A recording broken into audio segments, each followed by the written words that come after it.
Estupendo. Bueno, pues estupendo. Pues vamos a empezar con esta parte de la presentación que nos centramos más en la propia tramitación electrónica, en el procedimiento que ha desarrollado el Ministerio.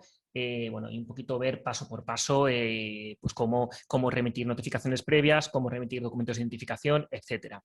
Importante decirlo, aquí no descubro nada nuevo. Todo lo que voy a contar está en los manuales de usuario que incorporan los procedimientos y pues manuales que recomiendo en todo caso que antes de iniciarse en este nuevo mundo de los traslados por el procedimiento electrónico, pues que se lean. Bien. Vamos a tratar varios puntos en esta presentación. En primer lugar, vamos a definir claramente qué traslados son los que están sujetos al procedimiento electrónico, es decir, cuáles tenemos que tramitar por el procedimiento electrónico. También, luego, una vez visto eso, vamos a ver pues, la remisión de la notificación previa, dónde se tiene que hacer, qué particularidades hay para esa remisión de la notificación previa y una cosa que os interesará mucho, yo creo, a todos los espectadores de este webinar, todos los asistentes, es el tema de la representación. Si Internet me deja y el directo va bien, os explicaré, me meteré directamente en el registro electrónico de apoderamientos para explicaros cómo se apodera a alguien para el procedimiento de remisión de notificaciones previas. Posteriormente hablaremos de los documentos de identificación, cómo se remiten, cómo se cumplimentan.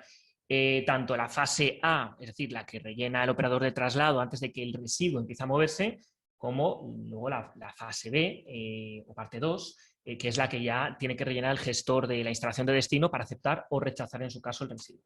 Y finalmente pues trataremos algunas cuestiones muy rápidas que de todas formas en la mesa redonda pues podremos comentarlo más ampliamente.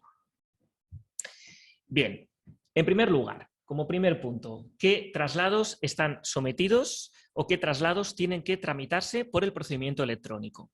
Bien, conforme al Real Decreto, tienen que tramitarse electrónicamente los traslados de residuos sujetos a notificación previa. Estos son los que ya ha comentado mi compañera Maite y los indicados en el artículo 3.2 del Real Decreto.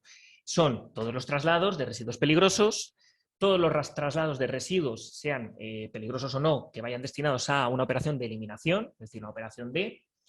Y por último, también el traslado de residuos domésticos mezclados, identificados con ese código NER. Bien, el Real Decreto regula los traslados entre comunidades autónomas. Muchas dudas que nos han llegado al Ministerio es, bueno, pero ¿qué plataforma tengo que utilizar yo? ¿Qué punto de acceso electrónico tengo que utilizar yo? Bien, el Real Decreto permite o bien que las comunidades autónomas utilicen el procedimiento que ha establecido el Ministerio o creen el suyo propio. A día de hoy, si un traslado, el origen es una comunidad autónoma que no sea Galicia, se utiliza el procedimiento del Ministerio. Para, en este caso, remitir las notificaciones previas y los documentos fase A de traslado. Para las instalaciones de gestión de residuos que tienen que cumplimentar el D y fase B, y por tanto decir si aceptan o rechazan residuos que les llegan, si son instalaciones ubicadas en comunidades autónomas que no sean Galicia, utilizarán también el procedimiento del Ministerio. Y ahora bien, si el origen de un traslado es Galicia, o cuando una instalación de destino que tiene que aceptar o rechazar residuos está ubicada en Galicia, en esos casos concretos tendrá que utilizar el procedimiento que en este caso la Xunta de Galicia ha establecido, ha decidido establecer y que se denomina Gaia. Los enlaces a los procedimientos están incluidos, están indicados, tanto el del Ministerio como el de la Xunta de Galicia, están indicados en la página web del Ministerio. Otra duda que surge mucho y que viene mucho al caso. Bien, pero ¿y qué pasa con los movimientos dentro de una comunidad autónoma? ¿Qué pasa con los traslados de residuos dentro de una comunidad autónoma? Bueno, el Real Decreto establece en su disposición adicional segunda que el régimen de control e inspección de los movimientos de residuos dentro de una comunidad autónoma deberá de ser coherente con el Reglamento 1013 de 2006, el Reglamento de Traslado de Residuos, y evidentemente tendrá que ser coherente con el Real Decreto 553/2020. ¿Eso qué significa? Pues que esos traslados también tendrán que tener su contrato de tratamiento, cada movimiento su documento de identificación, también tendrán que estar sometidos a notificación previa los movimientos que hemos indicado antes en el artículo 3.2. Y, evidentemente, los movimientos sujetos a notificación previa, aunque sean movimientos dentro de ese territorio de la comunidad autónoma, también tendrán que realizarse por tramitación electrónica. Y aquí la decisión de qué sistema, qué procedimiento electrónico utilizar, ya depende de la decisión de cada una de las comunidades autónomas afectadas. En este caso hay muchas comunidades autónomas, como ahora explicaré, que han decidido utilizar también el procedimiento del Ministerio, pero hay otras que han decidido que en este caso no, que para sus movimientos internos tienen una aplicación propia que deberá de utilizarse. En la página web del Ministerio hemos puesto una tablita, bueno, no es que sea la más bonita del mundo, pero bueno, yo creo que se entiende perfectamente, en donde indicamos las comunidades autónomas, indicamos cuáles utilizan el procedimiento del Ministerio para los traslados entre comunidades autónomas, que como podéis ver son todas excepto Galicia, y en el caso de algunas, cuáles utilizan también el procedimiento del Ministerio para el traslado de residuos dentro de su territorio, dentro de su comunidad autónoma, lo que denominamos traslados intraterritoriales. En este caso, tanto Asturias como Islas Canarias, Cantabria, Castilla-La Mancha, Extremadura, Comunidad de Madrid, Región de Murcia y La Rioja, se utiliza el procedimiento del Ministerio también para movimientos dentro de esa comunidad autónoma, es decir, origen y destino, la misma comunidad autónoma. Para el resto de comunidades autónomas, estas han establecido o deberán de establecer en un periodo breve de tiempo un procedimiento y electrónico pues para también tramitar esos movimientos internos.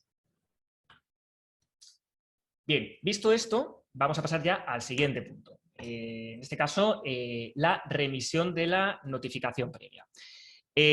Como ya ha comentado mi compañera, para determinados traslados, como son peligrosos, residuos destinados a eliminación o residuos domésticos mezclados, es necesario que previamente se mande una notificación previa. Una notificación previa tanto a la comunidad autónoma de origen y de destino. ¿Por qué? Porque esa notificación previa y en el plazo de 10 días, esas dos comunidades pueden oponerse al traslado o, en el caso de que no digan nada, pues media silencio administrativo positivo y, por tanto, pasados los 10 días se podrá empezar a hacer movimientos amparados en esa notificación previa. Las causas de oposición están bien tasadas, tanto en la ley como luego en el Real Decreto, y una notificación previa no solo sirve para un movimiento, puede servir para múltiples movimientos, siempre evidentemente que el origen, el destino y el tipo de residuo sean los que se ha indicado en esa notificación. De hecho, las notificaciones generales, que abarcan varios movimientos, como ya ha dicho mi compañera, permite hasta 3 años de validez. Es decir, un tiempo más que amplio para que luego pues, se puedan mandar documentos de identificación.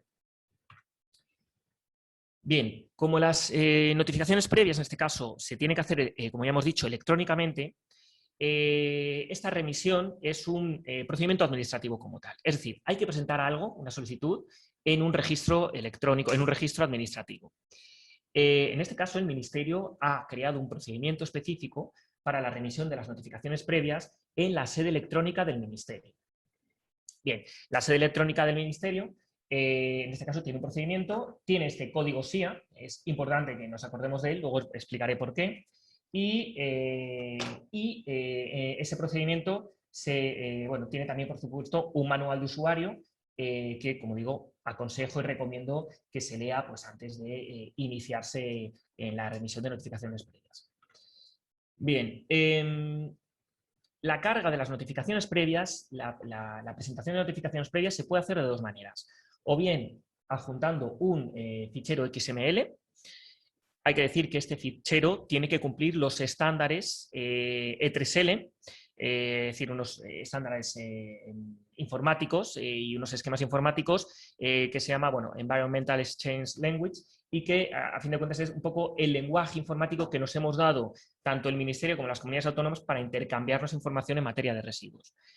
Toda esa información que es más técnica y que es más de informática y de desarrollos de software, etcétera, está publicada también en la web del Ministerio.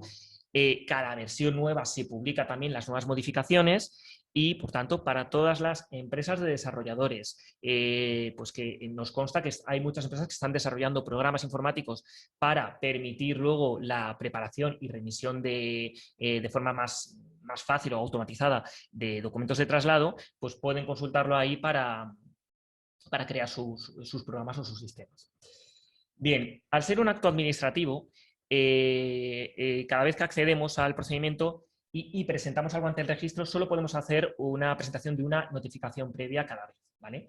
No permite que en un mismo acto y en una misma, digamos, entrada en el registro presentemos 5, 6, 7 notificaciones. Esto no es que lo hayamos decidido nosotros así, es que la sede electrónica es como está establecido, es tanto esta sede electrónica del Ministerio como cualquier sede electrónica, y hay que recordar que al final alguien, una persona con nombre y apellidos, tiene, digamos, que, aunque actúe como representante, presentar algo en el registro y por tanto tiene que hacerse de uno en uno. Como ya ha comentado mi compañera Maite, lo que os recomendamos es eso, hacer un estudio previo, sobre todo para las grandes instalaciones que tenéis muchos movimientos de residuos, un estudio previo de cuáles son los residuos que os entran, que salen, orígenes, destinos, tipos de residuos, y luego presentar notificaciones previas con el máximo periodo posible, que es el de 3 años. El procedimiento también, luego lo iremos viendo, establece un apartado en el que los agentes y negociantes, es decir, traslados en donde el operador sea agente o negociante, tiene que adjuntar un documento, y ese documento es una autorización. Una autorización por parte de alguna de las figuras anteriormente indicadas en el artículo 2, por la cual le autoriza para actuar como operador de traslado. La no inclusión de esta autorización puede dar lugar a la posición de traslado por parte de las comunidades autónomas. E importante, ¿cómo acceder a la sede electrónica? Identificándose mediante un certificado digital o un DNI digital. Recordemos que todas las personas jurídicas, conforme a la ley, tienen ya que relacionarse con la administración por medios electrónicos y deberían ya, si no lo tienen, disponer certificados digitales. ¿Qué certificado digital? Que es una duda que también nos están transmitiendo mucho. Bueno, el más conocido son los certificados digitales que tiene la Fábrica Nacional de Moneda y Timbre, pero no son los únicos. En ese enlace que indicamos ahí se establece pues, todos los certificados digitales que, conforme a ese estándar informático, pues emitan diferentes prestadores de servicio y que, por tanto, funcionan tanto para el procedimiento de traslados como para todos los procedimientos de la Administración General del Estado y me atrevería a decir que del resto de administraciones públicas. En ese enlace veréis el listado y, por tanto, hay múltiples prestadores de ese servicio, emiten certificados y hay muchos tipos de certificados, no solo de representación o de persona física, incluso de administrador único de la empresa, de trabajador de esa empresa, de tal manera que cuando te identifiques, aparezca que perteneces o trabajas en esa empresa con ese NIF y aparezcan los datos, por tanto, de la empresa, etc. Y ahora vamos a un aspecto importante, que esto yo sé que genera gran interés. ¿Cómo poder representar a alguien? Somos conscientes de que habrá determinadas figuras, sobre todo pequeños productores, que a lo mejor no quieren estar ellos involucrándose en esta remisión de documentos. Bueno, y que quieran delegar esa función en otra persona física o jurídica. Bien, la normativa, tanto la Ley 39/2015 como el Real Decreto 1671 de 2009, que actualmente ha sido derogado hace muy poquito por este nuevo Real Decreto, lo que establece es que se permiten métodos de apoderamiento de forma electrónica y habla del llamado registro electrónico de apoderamientos. Es decir, que si alguien quiere actuar en representación de otra persona para remitir notificaciones previas, tiene dos vías. O bien mediante un certificado digital de representante, o bien, que entendemos nosotros que es la forma más sencilla, mediante una representación acreditada en el registro electrónico de apoderamientos. Y ahora voy a salir un momento de la presentación. Decidme, por favor, si estáis viendo la pantalla. Luis, dime si me estáis viendo la pantalla. ¿La estáis viendo? Bueno, sí. Vale, gracias. Sí, la vemos. Vale, gracias. Bien, el registro electrónico de apoderamientos, esta es la página principal.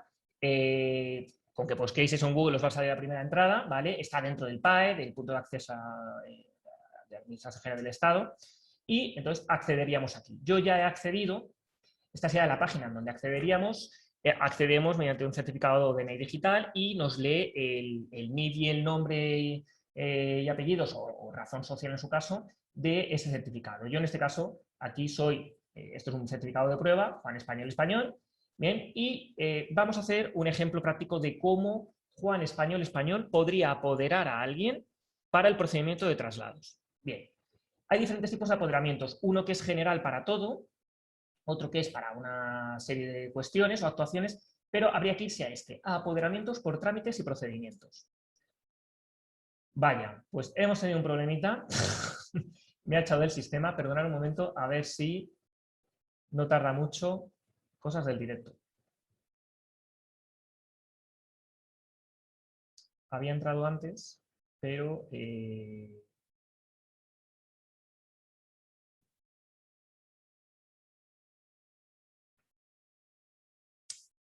había entrado antes, pero lo típico que pasa, que si llevas un rato sin utilizarlo, pues te echa, evidentemente, con seguridad. Vamos a hacer una cosa, Luis, por no alargarlo. Si te parece, continúo con la presentación. Luego en la mesa redonda, si esto no funciona, un momentito, si vemos que no va rápido, en la mesa redonda intento explicarlo de forma práctica cómo sería el apoderamiento.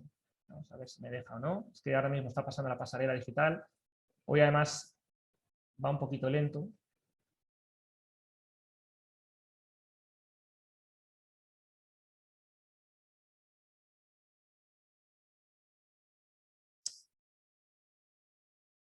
Vamos a ver.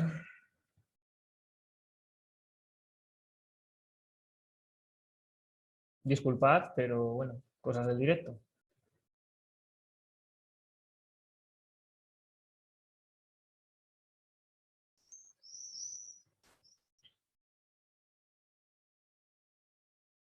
Luis, ¿te parece que continúe la presentación y luego ya en la mesa Sí, redonda? Alberto, mejor. Sí, mejor, lo que ¿verdad? estás diciendo cuando Vale. estemos ya seguros de la conexión, pues si quieres lo explicas otra vez. Vale, sí. Venga, muchas Disculpad gracias. porque no pasa nada. Perdonad, de todas formas, luego lo intentamos hacer. Como va a estar grabado, luego se verá y hacéis una píldora de ese apartado, ¿vale?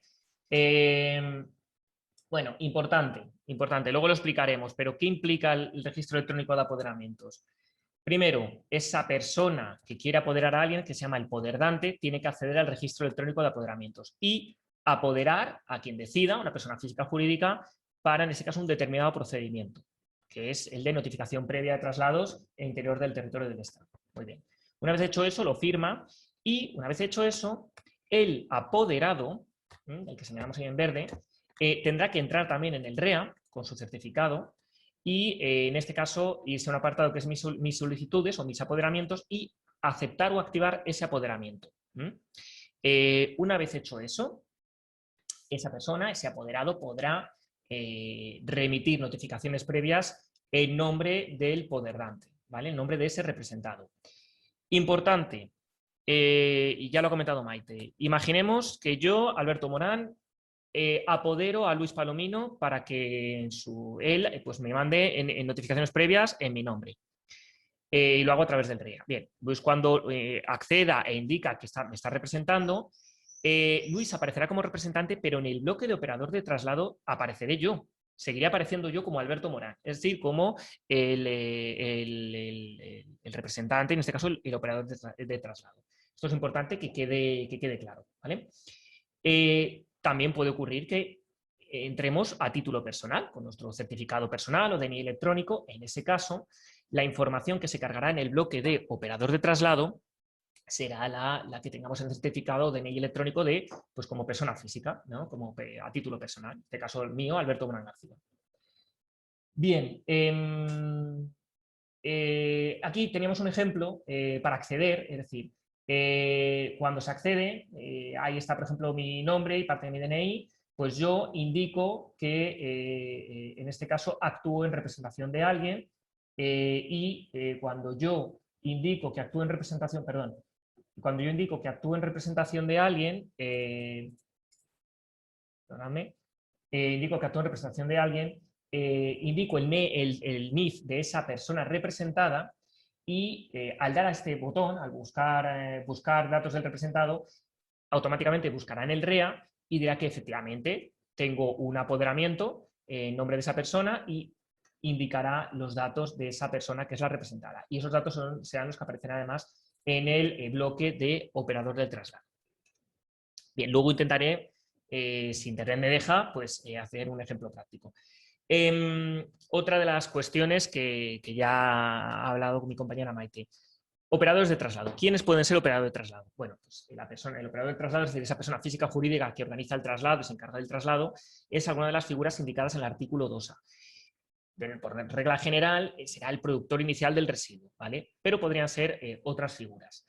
Importante, aquí hay un nuevo concepto que es el de nuevo productor del residuo y quiero explicar bien esto. Nuevo productor del residuo se entiende por instalaciones de tratamiento de residuos que en el ámbito de su actividad, cuando tratan residuos, evidentemente a la salida de esa operación de tratamiento generan nuevos residuos. Bien, y esos nuevos residuos, por determinadas circunstancias, los tienen que trasladar a lo mejor a otra instalación distinta. Bien, pues en ese caso, en esos traslados, efectivamente, esa instalación de tratamiento actuará como operador del traslado. Pero esto no significa lo siguiente, es decir, no significa que una instalación de tratamiento de residuos, que es en este caso una instalación de destino, actúe como operador de traslado cuando el residuo provenga de un tercero, provenga de un productor tercero y vaya a ir a su instalación. Es decir, no vale y no es conforme al Real Decreto en que en esos casos el operador de traslado aparezca la instalación de destino, en origen ese productor y la instalación, el destino, pues esa misma instalación de destino. Eso evidentemente no se permite con el nuevo Real Decreto, pero como digo, sí que hay medidas de permitir la representación mediante, como ya he dicho, el REA. Bien, hay otras figuras, hay casos muy concretos como pueden ser las recogidas capilares para gestores de almacenamiento, es decir, recogen en un mismo vehículo y en una misma ruta diferentes productos de residuos en pequeñas cantidades de un mismo tipo de residuo y lo almacenan en una instalación. En esos casos concretos, muy puntuales, pues sí se permite que la instalación de almacén, en ese caso el gestor del almacén, sea el operador de traslado. Y luego agentes y negociantes se puede delegar la figura de operador de traslado en agentes y negociantes bajo una autorización y evidentemente, lo que ya comentaba mi compañera, existe una responsabilidad, en este caso compartida. Si el agente o negociante incumple, el responsable último es ese productor del residuo. Y por último también está la figura del poseedor, que también podrá actuar como operador del traslado. Bien, y a partir de aquí vamos a entrar más profundamente, vamos a desarrollar más, pues ya cómo remitir una notificación previa. Como digo, hay que acceder a la sede electrónica, hay que identificarse y presentamos una ANP, grabamos una notificación previa. En este caso, el ejemplo yo lo voy a poner haciéndolo a través del formulario, ¿vale? Que es uno de los métodos que permite el procedimiento y que, bueno, que muchos vais a utilizar. En primer lugar, hay que indicar qué tipo de notificación previa es decir, qué tipo de traslado, si es individual o múltiple. Individual es que con esa notificación previa solo voy a hacer un movimiento, o múltiple es que con esa notificación previa yo voy a hacer muchos movimientos, ¿vale? Y luego, importante, hay que poner las fechas previstas de inicio y de finalización con las cuales esa notificación previa será válida.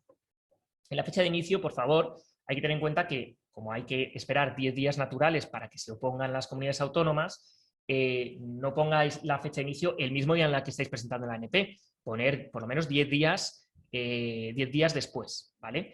Porque si no, no vais a poder, además el sistema no os va a dejar. Evidentemente, como fecha fin, podéis poner hasta 3 años después. Ya nos han llegado muchas notificaciones previas en donde han puesto, pues yo qué sé, 1 de mayo del 2021 a 1 de mayo pues, del 2024, ¿vale? Permite hasta 3 años después. Luego hay que indicar en una casillita que pone regional, es decir, si aquí estamos realizando o remitiendo una notificación previa cuyo origen y destino va a ser la misma comunidad autónoma, pinchamos ese campo de regional. Ya hemos comentado que comunidades autónomas permiten utilizar el procedimiento del Ministerio para sus traslados intraterritoriales. Y luego también hay otra casillita que se llama emergencia. ¿Qué es esto de emergencia? Bueno, el artículo 9.1 del Real Decreto habla de que en determinados casos de emergencias, de causas de fuerza mayor, etcétera, se podrán reducir los plazos de oposición por parte de las comunidades autónomas de 10 días naturales a 2 días naturales. Bien, en esas circunstancias, si marcamos esa casilla, nos reducirá el plazo a 2 días. Pero evidentemente hay que tener en cuenta que hay que justificar que efectivamente hay una emergencia o una causa de fuerza mayor. Y las comunidades autónomas son competentes para requeriros información para justificar esas situaciones. Con lo cual, digamos que ese artículo 9.1 debe ser la excepción y no la regla. Bien, también hay otro campo importante y que se llama número de DEI rechazado. ¿Qué es esto de número de DEI rechazado? Es este campo que podemos ver aquí.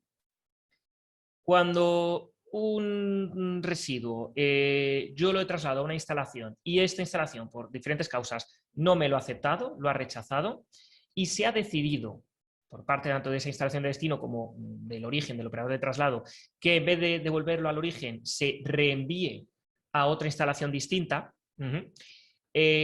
nosotros ese nuevo movimiento, a esa nueva instalación, requerirá de una nueva notificación previa. Bueno, pues cuando hacemos esa notificación previa, tendremos que indicar en ese campo el DEI, la referencia del DEI por el cual se rechazó el residuo y ha implicado ese reenvío a otra instalación. ¿Esto por qué? Para cumplimentar y para tener toda la trazabilidad total de ese residuo. No solo desde el primer destino donde se rechazó, sino luego saber dónde finalmente va. Y una vez indicado eso, vamos al siguiente bloque de información, que es la del operador de traslado. Aquí ya hemos comentado que el operador de traslado, la información se nos carga directamente de nuestro certificado, ¿vale? O de nuestro DNI electrónico. Se nos cargará NIF, nombre, razón social, etc. En este caso, nosotros, como operador de traslado, tendremos que actuar con alguna de las inscripciones que constan en el registro de producción y gestión de residuos. Por ejemplo, si yo soy un pequeño productor de residuos, como todos ustedes bien saben, he tenido en su momento que presentar una comunicación a mi comunidad autónoma y esta comunidad autónoma, esa comunicación la he incluido en el registro de producción y gestión de residuos, que es un registro a nivel nacional y que utilizamos todas las administraciones públicas. Bien, pues yo podré buscar esa inscripción y marcarla para que me cargue ya todos los datos. Aquí vemos un ejemplo en donde con ese NIF yo le doy al botón de recuperar datos en el RPGR y me aparece una ventanita en donde, pues en este caso, yo soy un agente.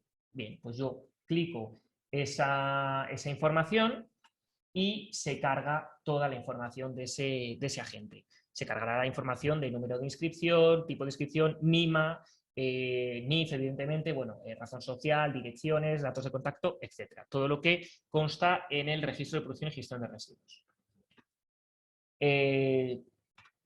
Como decía antes, si yo estoy actuando en representación de alguien, ese representado es el que me aparece en este campo.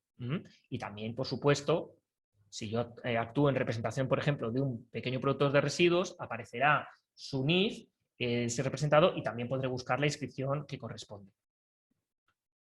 Ahora bien, ocurre una cosa. Hay figuras que no tienen obligación legal de estar inscritas. Es decir, los poseedores de residuos y los productores de residuos no peligrosos, cuando generan menos de 1000 toneladas al año, no tienen obligación de estar inscritos en el registro de producción y gestión de residuos. Entonces, mucha gente nos ha preguntado, bueno, ¿y cómo actúo yo? ¿Qué pongo yo ahí si yo también puedo ser operador de traslado? Efectivamente. Bien, aquí el Ministerio lo que indica en el manual es lo siguiente. En primer lugar, hay comunidades autónomas, por ejemplo, Madrid o Castilla y León y otras muchas, en donde aunque no hay obligación legal, sí que están inscribiendo a este tipo de figuras. A los poseedores o productores de residuos no peligrosos por debajo de 1000 toneladas les están inscribiendo también. Con lo cual, pues haríamos lo mismo. Como yo sé que ya me han inscrito porque me han otorgado un NIMA, yo con mi NIF lo pongo ahí y busco. Y me aparecerá mi inscripción. ¿Vale? Por ejemplo, si soy poseedor aparecerá un tipo de inscripción que es P05, si soy productor de residuos no peligrosos por debajo de 1000 toneladas, la P04. Bien, y ya está, y se cargarán todos los datos del registro de producción y gestión de residuos. Pero puede existir que yo esté en una comunidad autónoma que no da NIMAs y no inscribe en el registro, porque como digo, no existe realmente a día de hoy obligación legal de hacer eso. En ese caso, no hay problema. Se utiliza un NIMA y un número de inscripción genéricos, que son los que indicamos ahí y que aparecen en el manual de usuario. En función de si es poseedor o si es productor de residuos no peligrosos por debajo de 1000 toneladas. Lo único que, evidentemente, como yo no puedo rescatar datos del registro de producción y gestión de residuos, pues tendré que meter, digamos, campo a campo el resto de información. Nombre o razón social, dirección, etcétera, etcétera. Indicar, evidentemente, que este documento se presenta luego en un registro y además se firma y se cliquea que acepto y que declaro que toda la información es veraz. Es decir, que aquí hay que poner también la información que corresponde efectivamente a ese poseedor o productor de residuos no peligrosos por debajo de 1000 toneladas. Una vez ya completado el campo de operador de traslado, nos vamos a el origen del traslado. ¿De dónde viene el residuo? Bueno, en la mayoría de casos provendrá de la misma figura que es el operador de traslado. En otros casos no, en muchos casos o en la mayoría de casos sí. Y aquí es el mismo procedimiento, es decir, indicando el NIF, podremos buscar la inscripción correspondiente en el registro de producción y gestión de residuos. Ahí, como veis, pues yo pongo ese NIF, me sale una ventanita y me dice que para ese NIF hay una inscripción que es un pequeño productor de residuos no peligrosos, de residuos peligrosos, PC2. Si yo lo cliqueo, ya directamente se carga toda la información. Y lo mismo de antes, si ese origen es ese poseedor o ese productor de residuos no peligrosos que sin obligación legal de estar registrado, pues lo que hemos dicho, o bien podemos utilizar el NIMA que nos ha dado nuestra comunidad autónoma, si es que da esa comunidad autónoma y que por tanto estará cargado en el registro de producción y gestión de residuos. Si no es el caso, se utiliza ese NIMA y número de inscripción genéricos que hemos indicado anteriormente. Aquí hay un apartado, aquí hay un punto, un botoncito, cuando hablamos de origen del traslado, que dice empresa autorizada de tratamiento. ¿Esto para qué es? Bien, puede existir el caso de que el origen del traslado sea una instalación de tratamiento de residuos. Muy bien. En el caso de que quien explota esa instalación de tratamiento de residuos no es el mismo que el titular de la instalación, tendrá aquí entonces que marcar este botón y poner los datos de ese explotador, ¿vale? De ese gestor de residuos que está explotando, que está operando esa instalación de tratamiento. Esto ocurre mucho, por ejemplo, en instalaciones más de tratamiento de residuos de carácter municipal, en donde a lo mejor la instalación es de titularidad pública, pero quien la explota pues es vía un contrato público pues determinada empresa. Bueno, pues ahí en esos casos yo en origen he tenido que poner la instalación de tratamiento, pero luego en este punto de aquí tendré que poner qué gestor está operando esa instalación. Por supuesto, también esos datos para esas inscripciones de gestores, ya sabéis, esas inscripciones de gestores de autorización que da la comunidad autónoma donde se tenga la sede social y que es válida para todo el territorio nacional, bueno, pues se podrá recuperar del registro de producción y gestión de residuos. Y bien, ahora vamos al siguiente punto. Ya hemos dicho quién es el operador de traslado, ya hemos dicho quién es o cuál es el origen del traslado. Ahora vamos a cuál es el destino. El destino, evidentemente, tiene que ser una instalación de tratamiento que tiene que estar autorizada y, por tanto, tiene que estar inscrita en el registro de producción y gestión de residuos. Pues aquí lo mismo, indicando el NIF de esa empresa, de esa persona, en este caso jurídica, que es la titular de esa instalación, podremos buscar en el registro de gestión y producción de residuos pues la instalación correspondiente, que son instalaciones, en este caso son las que se denominan con el tipo de inscripción G. Es importante indicar, nos hace mucho la pregunta de decir, bueno, pero ¿y cómo sé yo cuál es el NIMA de esa instalación o el número de inscripción de esa instalación de destino? Bueno, lo tiene que saber. El operador de traslado tiene que saber porque hay que recordar que en todo traslado media un contrato de tratamiento entre el operador y la instalación de destino. Y por tanto, en ese contrato, entre otras cosas, tiene que decir a qué instalación va destinado, qué instalación física va destinado, y al ser una instalación autorizada, debe de contar con su NIMA y su número de inscripción. Con lo cual, es una información que previamente se sabe y se conoce por parte de los operadores de traslado. Bien, pues se seleccionaría, como vemos aquí en la imagen, el campo o la inscripción correspondiente y se cumplimentaría directamente, es decir, se cargaría directamente los datos. En este caso lo mismo, si esa instalación pues, la explota una persona física o jurídica distinta que ostenta la titularidad de la instalación, pues se indica también en el botoncito de empresa autorizada de tratamiento. Y ya tenemos que indicar o hablar del residuo. ¿Qué tipo de residuo voy a trasladar yo? Bien, aquí hay que indicar el código LER del residuo y luego tenemos que describir el residuo, o bien con un campo que se llama descripción libre del residuo o en este caso es un campo libre, pues que podemos poner la descripción que le damos al residuo. Evidentemente tiene que ser una descripción acorde con el código LER. O bien hay una opción que es la que llamamos de código proceso origen. Hay instalaciones de tratamiento, esto sobre todo ocurre mucho en instalaciones de tratamiento, nuevos productores de residuos, que pues bueno, tienen establecidos unos códigos que les han dado su comunidad autónoma, unos códigos internos, entonces podrían incluir esos datos ahí. Es una cosa u la otra.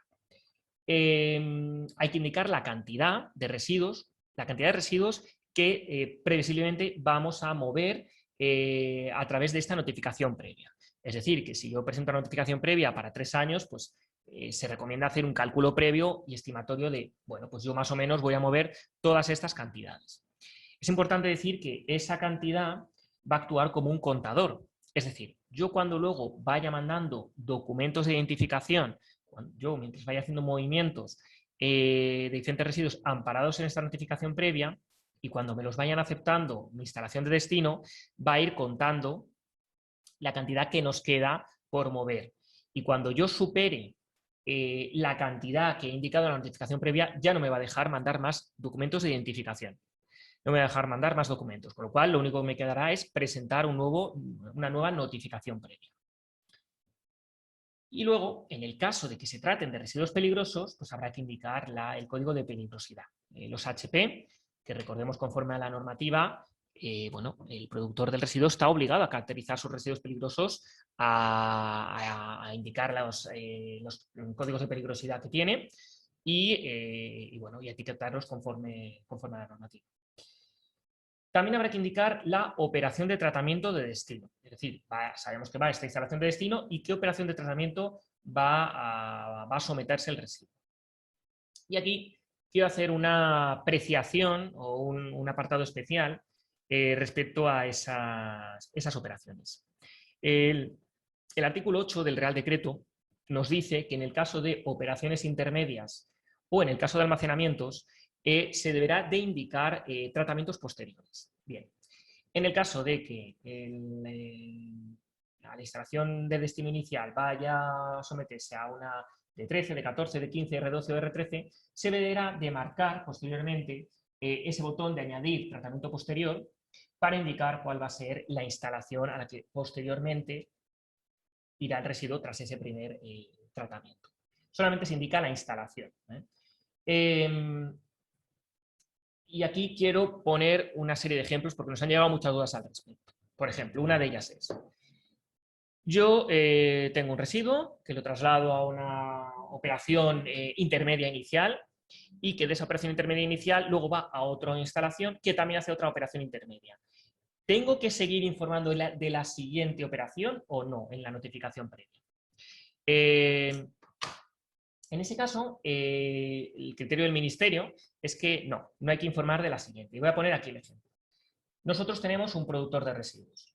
En este caso va a trasladar residuos de envases contaminados. Bueno, lo traslada a un gestor de residuos A.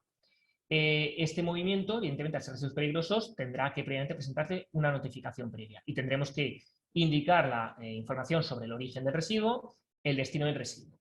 Ahora bien, como esta instalación hace una D14, que es una operación intermedia, en este caso un reenvasado previo a cualquiera de las operaciones indicadas, del D1 al D13, yo tendré en esa notificación previa que indicar cuál va a ser la operación subsiguiente. En este caso, sabemos que después de este D14 irá a otra instalación que denominamos gestor de residuos B y aquí se hará una D13. Vale. Mi notificación previa tiene que informar de este primer destino y luego en operaciones subsiguientes de este segundo destino. No más. Aunque este segundo destino haga luego otra operación intermedia y, por ejemplo, lo mande a un vertedero, yo ya no tengo que informar de más. Con este primer destino y esta operación subsiguiente es suficiente. En el caso de operaciones de tratamiento intermedio, ¿vale? Cuando se trata de almacenamiento, sí que implica o sí que obliga a informar de los posteriores movimientos. Y otra duda, que también surge mucho. Bien, yo tengo un residuo que va a una R12, por ejemplo, intercambio de residuos, clasificación, etcétera, y de esa operación de tratamiento se generan diferentes flujos de residuo. No solo uno, se generan diferentes. Yo, ¿de cuántos tengo que informar? ¿Tengo que informar de todos, solo de algunos? Bueno, aquí es importante decir que a día de hoy el procedimiento electrónico del Ministerio solo permite informar de hasta 3 instalaciones de destino. Es decir, solo podríamos informar de hasta 3 flujos de ese residuo. Puede ocurrir que en una operación de tratamiento como es la R12 se generen muchos más flujos. Entonces, lo que ha establecido la subdirección el criterio es que se informará prioritariamente del movimiento de residuos peligrosos y posteriormente, si ya no hay residuos peligrosos, de los que se generen en mayor cantidad. Y voy a poner el siguiente ejemplo, a ver si, espero que quede claro. Tenemos un productor inicial de residuos peligrosos que traslada, en este caso, lámparas fluorescentes a un gestor de tratamiento que llamamos gestor de residuos A. Como todos ustedes bien sabrán, bueno, el tratamiento de lámparas fluorescentes normalmente es una descontaminación y clasificación de las diferentes fracciones de esos residuos. Por un lado, se suele generar polvos fluorescentes con contenido de mercurio, que es un residuo peligroso. Por otro, se genera una fracción de vidrio, por otro, una fracción metálica y por otro, una fracción plástica. Cada uno de ellos podrá ir a una instalación posterior de destino distinta. Bien, ¿yo de cuáles tendría que informar? Como el procedimiento electrónico solo me permite informar de hasta 3, priorizaría y entonces diría, bueno, pues yo informo como operación subsiguiente, por un lado, de este flujo de aquí y diré que irá a este gestor B. Luego, indicaré, como ya el resto de flujos no son peligrosos, indicaré los que se generan o los que tengo constancia que se generan en mayor cantidad. En este caso, vidrio, por un lado, y luego, pues de metal, por otro lado. Aquí nos quedaría plástico, pero como es, en este ejemplo, el que en menor cantidad se genera, pues no lo indicaría ya en mi notificación previa, ¿vale? Recordemos notificación previa que abarca el movimiento entre este origen y este destino, el gestor. Otro aspecto importante es, ya lo hemos comentado, cuando en el traslado actúe como operador del traslado un agente o negociante, en el procedimiento tendrá que incluir una autorización. Cuando ya hemos cumplimentado todo, damos a paso siguiente, el sistema nos da ya un número de referencia de notificación previa y nos pide adjuntar documentación. Hay una indicación expresa además que dice que en el caso de agentes y negociantes tienen que adjuntar documentación. Para el resto de figuras no, pero agentes y negociantes sí. ¿Qué tienen que adjuntar? La autorización por la cual alguna de las figuras anteriores del artículo 2A le autoriza para actuar como operador de traslado. ¿Y cómo tiene que ser esa autorización? Nos ha preguntado mucho. Bueno, pues este es un ejemplo real, evidentemente he quitado datos, en donde pues, se indica bueno, quién es el productor con el NIF y la razón social, a quién autoriza y evidentemente a quién autoriza agente o negociante se deberá indicar siempre NIMA y número de inscripción de ese agente o negociante. Evidentemente firmar esa autorización, preferiblemente por supuesto con firma electrónica, y una vez adjuntado ese documento ya nos queda el siguiente paso en el procedimiento, que es el de firmar y registrar. El sistema, cuando nosotros lo firmamos y lo vamos a registrar, el sistema lo que va a hacer es validar el documento. Es decir, va a validarlo con respecto al registro de producción y gestión de residuos. Hay establecidas unas validaciones de negocio que ustedes todos pueden consultar y dirá si cumple con las validaciones, ok, nos devolverá esa notificación previa, ese formulario de notificación previa cumplimentado y un justificante de presentación en el registro. Si no nos lo diese, nos indicaría una ventanita el error que hay, qué ocurre, qué error hay.